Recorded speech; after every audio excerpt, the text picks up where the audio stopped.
Why Kenya's IGAD move is not just diplomacy, it's strategy.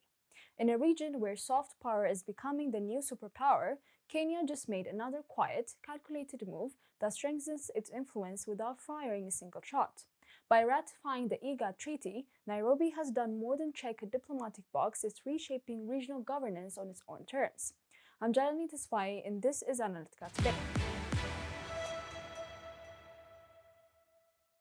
This week, Kenya's parliament formally approved the Intergovernmental Authority on Development IGAD Treaty. At first glance, it may seem like routine regional diplomacy, but the signal it sends and the structure it reinforces are anything but ordinary. As other member states hesitate, Kenya is moving. As IGAD evolves from a forum into a force, Nairobi is positioning itself not just as a participant, but as a principal architect of the region's future. And in a region where bureaucratic inertia is often the default, real motion is power. As IGAD evolves from a forum into a force, Nairobi is positioning itself not just as a participant, but as a principal architect of the region's future. And in a region where bureaucratic inertia is often the default, motion is the real power. The ratification was met with high praise from IGAD's Executive Secretary, Dr. Welkneh, who called it a commendable step that strengthens the organization's institutional core. But this is about more than just a legal text. This is Kenya once again leaning into multilateralism while others weigh their options.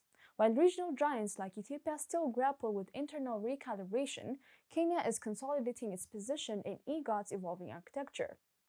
This move cements Nairobi's role in shaping IGAD's next chapter on issues ranging from climate and public health to digital governance and security. So far, Kenya joins Djibouti, Ethiopia, and South Sudan as ratifying members. But unlike the others, Nairobi's approval comes with momentum, backed by rising GDP, expanding diplomatic ties, and a track record of leveraging global forums for regional leadership. This is not just about regional paperwork, it's about institutional power.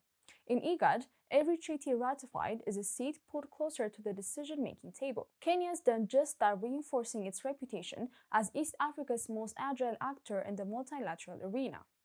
Kenya's move fits neatly into a larger strategy.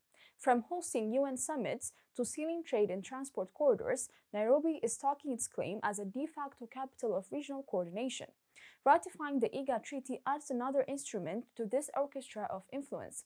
It signals that Kenya is not only open for business, but ready to lead on rules, reforms, and regional readiness.